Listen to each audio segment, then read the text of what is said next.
Little Archie issue 132. Party Girl. Hilda thinks there's something wrong with Sabrina because she's reading a book called Little Archie and not a book on witchcraft. I've seen her read a book called Archie before, and none of her aunts complained about it. I just have to assume that she got that book from Zelda after a trip to a parallel universe. Zelda says that what's wrong with Sabrina is that she never has friends here. But they have shown up here. I guess she's pretending they never did because it's been forever. I guess she means they don't spend a lot of time here. She should know that it's smart of her to not have friends over when her aunts don't even try to hide their magic. Hilda says all of Sabrina's friends are too nice, except for Reggie, who's a kid after her own heart. It's ironic that she says this because in Archie's TV laugh-out when she first meets Reggie, she immediately hates him because he makes fun of her costume and the vampire photo on her wall. So she's talking as if Reggie's rudeness to her hasn't turned her against him, which is confusing. I guess she's just that used to people making fun of her outfit. So she forgave him. Zelda wants Sabrina to have fun and throw a party for her friends. Her aunts are so loving in this comic. And Sabrina says she doesn't think they'll come because all the kids know that this house is weird.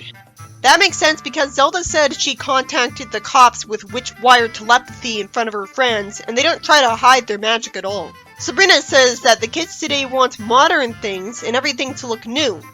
Zelda uses magic to give her what she wants. And Sabrina's friends get invited to her house. Surprisingly, Betty says she sort of liked Sabrina's house the old way, and Veronica thought it was cool that her house looked like witches lived in it. She liked the old black kettles, brooms, and magic books. They were so lazy about hiding them that even Veronica found them. With Sabrina's friends still behind her, she tells Zelda that her friends liked the house as it was, and Zelda immediately changes it back. Conveniently, nobody gets freaked out, as if they're already used to magic existing. Hilda offers them pumpkin punch, and Zelda offers them batwing sandwiches. And unlike in the 70s cartoon, where Sabrina's friends were all disgusted at hearing about food with witch ingredients, Jughead impresses me by keeping an open mind, and says these are the best tasting sandwiches he ever had. While Reggie hopes Zelda was just kidding. Betty leaves and says it was a great party. Hilda's right, her friends are really nice to her. Zelda gets told to clean up and casts a spell to make everything gone, and that makes all their dishes disappear by mistake. This was a heartwarming story where Sabrina's worry that her friends won't come to her party are, go figure, unfounded. They even liked her house better the way it was and didn't need it to be like a normal house. Even I ended up growing fond of how 70s Sabrina fully takes advantage of the characters being witches like that. Well, at first I felt like it missed the point of Sabrina to have them be too stereotypical because I started out with a sitcom. The more I experienced old school Sabrina, the more I felt like it was actually 2000 Sabrina that missed the point of the series. I come to it for witches, and while it does use witch cliches, overemphasizing that they can be just like normal people can bore me if they make things too mundane and normal. If I'm bored and frustrated, I can't appreciate it just because it's being more unique, with really nothing else to offer. Little Archie, issue 133, The Magic Carpet. Zelda thinks her carpet has a lot of holes and casts a spell telling her magic to make the carpet new and blue. For no reason, she tells her spell to fly the old carpet outside the door so Jughead sees it. I thought she was going to use magic to change her old carpet to be different. Why would she create a new one? She said make it new.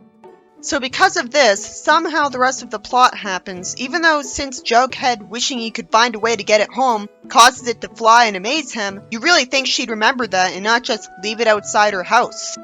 She'd remove the magic from it. I guess she wanted someone to pick it up because she likes to help people, when she could have just zapped it away. So Jughead wants to show the flying carpet to his friends at the chocolate shop. He doesn't tell them where he got that, and Betty wants a ride, and he cleverly says they'll have to pay the pilot for it. So they offer to buy food and drinks for him in exchange for rides. Sure, he might offer rides for money in front of the people working at the school, but who'd believe anyone about that? All they could do is tell him it might be dangerous and he should do it somewhere else. Sabrina finds the carpet familiar and tells Zelda what happened. Why does she have to ruin his fun? Well, she can't risk the government seeing the flying carpet and people trying to find out how it works.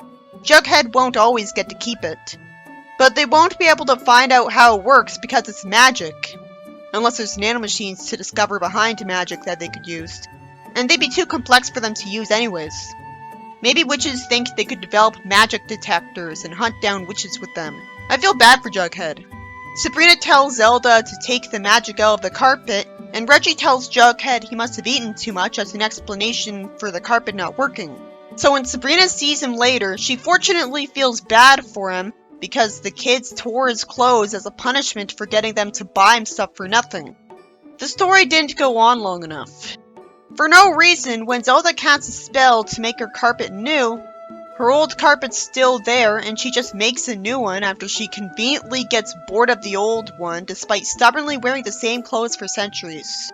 She tosses it out the window instead of just destroying it, and Jughead flies on it and gets his friends to buy him food and drinks. I guess that was worth it for him because he's still happy at the end of the story. Sabrina looks like the bad guy here because we don't see any actual consequences to him getting the carpet and offering his friends a ride on it. Anyone who'd see them would be taken as seriously as people who say they saw a UFO, and the carpet would fly by a witness too fast for them to follow it home. One of his neighbors could see him land the carpet and steal it at night. But then it'd be a simple matter of waiting for someone to land the flying carpet in front of their house to see them land it and get it back. Why did Jughead have to lose the carpet? Worst case scenario, a scientist could see the carpet land and make a magic detector from its magic, but that's not likely. We should have seen that happen, and then after Sabrina's family would get detected, they'd go back in time to prevent Jughead from getting the carpet. Then it'd be justified, but as it is, I don't see why Jughead shouldn't get to offer rides to kids for money. Zelda didn't want the carpet anymore. All Sabrina has to do is ask Jughead not to tell people where he got the magic carpet. If we were shown him being threatened into telling people anyways, then she'd look justified in getting the carpet depowered because we wouldn't want him to go through that all the time. Little Archie, issue 134, The Paint Job. Hilda says her house needs to be painted, and Zelda thinks she means paint a picture of her house for no reason.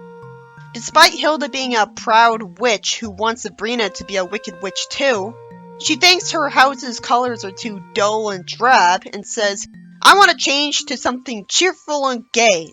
Zelda puts a mural on the wall and annoys her, and says they should cool off with iced cucumber tea and talk about it. Salem vainly makes a drawing of himself on the house, standing upright while holding a pencil. If he's got human intelligence, I can see why the 90s sitcom reinterpreted him to be a transformed witch. It's easier to understand. Here, I have to assume he's a witch world cat and those are smarter. Then the comic confuses and annoys me by breaking the fourth wall again because Archie's getting letters from Little Archie's mail board from all over the world, somehow. Why? In universe, he's just a normal kid and the only reputation he has is that of a loser. Jughead says they could paper a room with the letters, so Sabrina gets the boneheaded idea that her aunt would like to see the letters paper the outside of her house. She casts a spell to send the letters to her, and they fly with wings, and Jughead says they must be a bag of airmail. So the story wastes my time with Sabrina just pointing out the obvious about the fan-submitted stuff. Nothing interesting happens. Her aunts go from disapproving to Zelda liking a drawing of herself and wanting more fan content. This story is about Hilda wanting her house painted because she thinks it's too dull and drab, even though it's pink on the outside, which you wouldn't expect for a witch's house in the first place. And then the story derails itself into a fourth wall break where Archie has letters from fans for no in-universe reason, and Sabrina somehow thinks she's allowed to cover the walls of her house with them. At least I don't have to see her get punished. Little Archie, issue 135. A Wand for Cinderfeller. Sabrina's carrying a lot of stuff, panting from it realistically. And since Reggie would have seen it and upset her if she levitated or warped it to where she wanted, it's actually smart that she didn't do that this time. Her aunts wanted her to clean the cellar out, so she's throwing stuff out. She thanks Reggie for offering to help, and all he does is carry the wand. And for no reason, Sabrina thinks it's not magical and lets him keep it. It didn't have to be written this lazily. He could have waited for her to go inside and then stolen the wand. He wants to use this in his magic act. Veronica doesn't want to go out with him because she's off to the beach with Archie. And Reggie gets impatient and assumes he won't get to have another date with her until next year, implying that she goes out with Archie too much. He assumes that he could be number one with Veronica if he had wheels. Lucky for him, he gets a skateboard instead of growing wheels, because the wand read his mind and knew what he meant. I like that he says this came from Sabrina's house when calling it magic, instead of being impossibly oblivious. Inconveniently, Zelda actually remembers without prompting that the family wand was in the cellar. Why on earth did she tell her to clean out the whole cellar without telling her to leave the wand alone? It makes sense that she'd forget the wand was in the cellar until recently when she'd have a reason to think about it enough, because she never uses the wand. She says it was used by Sabrina's Aunt Biddy on Cinderella, and I have to assume she means a Cinderella from another universe where she was real. No one questions her about that. And Sabrina's somehow surprised to learn that Reggie took the wand even though she told him he could keep it, and saw the wand. He creates a car small enough for him to fit in, but it's also dumb because he should know the cops wouldn't let him drive. He creates some new clothes, saving his parents money at least. He's also surprisingly smart enough to not tell her how he got the car. He tries to give her a ride, and at least she tells Archie she'll still see him at the beach. He was also smart enough to give the car only 2 seats. But then the car vanishes. Reggie's so humiliated that he snaps the wand in half, saying that its magic sucks. Good thing he did that instead of realizing that he could spend a while tormenting Archie with it. If everything it does is temporary, then he could get away with doing stuff with it that he normally wouldn't, giving himself experiences with no consequences. But it's realistic for someone to get mad and make a mistake instead of thinking at that age. Fortunately, it's explained why this happens to him. The wand doesn't know noon from midnight. But that's stupid. If someone casts a spell on a wand to make its magic get undone at midnight, they'd be thinking about night, so it wouldn't think they meant the other 12 o'clock too. It never even made sense that there was a midnight limit in the first place. Sabrina hoped she got all the pieces. For no reason at all, she didn't double check before leaving. So the story ends with a mouse changing a mouse into a donkey or something and getting told off by his mother, who's brave enough to tell him to change him back. This story is about Sabrina cleaning out the cellar and somehow thinking it's a good idea to let Reggie have an obvious wand. So go figure, it's magical. Anyone could think of a plot like this for Sabrina. It makes Zelda look like an idiot for not looking through all of the cellar first before telling Sabrina to clean it out. At which point she would have found the wand and hid it somewhere else. For no reason, all of the magic gets undone when the clock hits 12 o'clock, no matter which 12 o'clock it is. So Reggie assumes that its magic is always temporary and breaks it because he's so mad at it disappointing him. If he was smart, he'd keep using it anyways out of desperation, and realize that it's fine to use it for temporary experiences. And he'd figure out that's always at 12 o'clock when the spells get undone, so he'd plan accordingly. Little Archie, issue 136. A good sport. You'd think it'd be explained how Reggie got a black magic book. It's a safe assumption that he stole it from Sabrina's house. Since Reggie knows Sabrina's a witch, it makes sense that he'd try to use a hex book. But we should have seen him getting it. It seems creative that he's using a hexing needle on a clay sculpture instead of a voodoo doll. Predictably, when he casts a spell holding the book and puts a pin against the clay Jughead, something bad happens to Jughead. Well, it could just be a coincidence.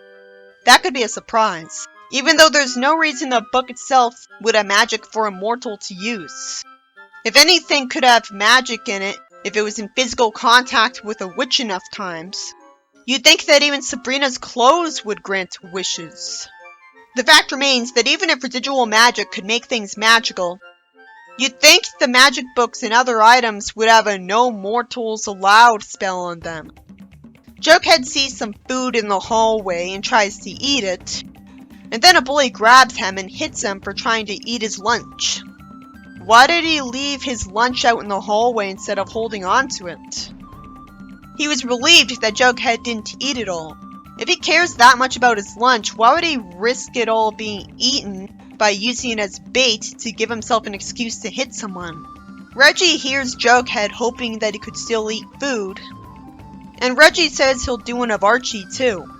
And I assume Sabrina was aware of the panel where he said he did it too, so that it makes sense that she figured out what happened. Because him making a clay image of Archie by itself doesn't prove that he's using magic. Her thought bubble doesn't have her assume that he stole her magic book. Why would a witch donate an actual magic book that actually grants wishes? Sabrina says a spell in front of Reggie, and you'd think he'd hear her and know that he was cursed or hurt himself when he tried to hurt Archie. I guess I have to assume that when her words are italicized, no one can hear her. But it'd be more clear if it was a thought bubble instead. Archie asks him if there's anything wrong. It's nice of him to care, even if Reggie doesn't deserve it. Reggie somehow doesn't learn his lesson until the next time he's hurt. Then he throws away the clay sculpture. Sabrina runs away, saying that it looks stormy. Reggie says that he feels like he doesn't know enough to come in out of the rain, as the cursed Archie clay is in the rain. But the only water near Reggie is the pair of sweat drops, and that's only supposed to indicate that he's upset from feeling like he's being rained on.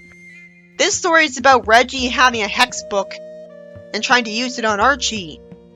Since Jughead got hurt from a bully, Reggie might have just made the wrong assumption and actually couldn't use magic.